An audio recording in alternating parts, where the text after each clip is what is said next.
Солодом, кориандром. Визит Рустама Минниханова в Нурлатский район начался с выставки сельхозпродукции. Здесь все, что выращено местными аграриями. На будущий урожай виды тоже большие. Уже собрано почти 10 тысяч тонн ячменя и озимой пшеницы. Сорт вакула на данный момент убираем, поле гектар 140 гектаров. Урожайность при этом составляет на сегодняшний день пока 45 центнеров. На полях района работают 105 комбайнов. У каждого комбайнера именная техника, которая работает в 2 смены. Вот и сейчас делают перерыв только для общения с президентом. Рустаму Минниханову интересно, как мотивируют механизаторов. Запчасти есть, простоя нет, топливо есть. Хорошо. Хлеба нынче хорошие, убрать нам вовремя желательно. Погода, чтобы позволяла.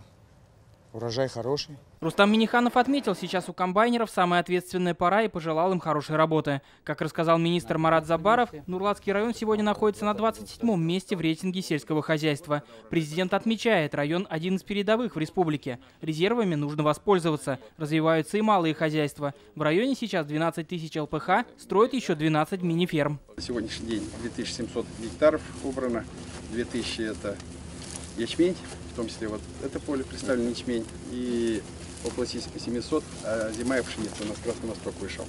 Рустам Минниханов посетил конно-спортивный манеж. Здесь дети учатся верховой езде. Сейчас на конном заводе 100 племенных лошадей. 21 на 62 с еврогрунтом, системой нижнего полива. Оценил президент и новый ландшафтный парк Кондурча. Его построили по нацпроекту «Жилье и городская среда». Сейчас он превосходит даже некоторые казанские объекты. Здесь есть амфитеатр, зона барбекю, спортивные и детские площадки, а также оборудованный пляж. Набережная появилась, 150 метров, тихие зоны, лежаки, можно лежать, смотреть на речку.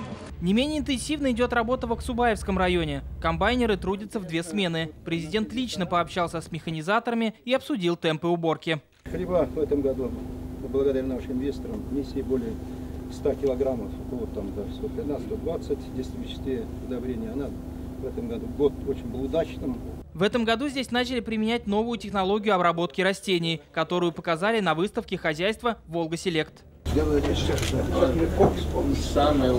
Сейчас в районе строят новый зерносушильный комплекс с семенным заводом. Здесь смогут хранить 7 тысяч тонн зерновых. Сдать объект планируют в 2024-м и трудоустроят 35 аксубаевцев. Основная задача, чтобы агрономы все данные заводили. Вот последний отчет 28 июля, Айгуль завела.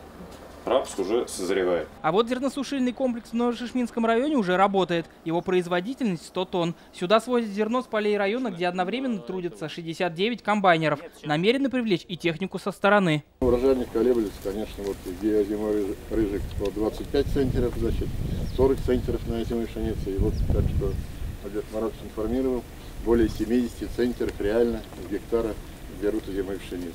В селе Азеево президент посетил новую мечеть, которую построили по инициативе местных жителей.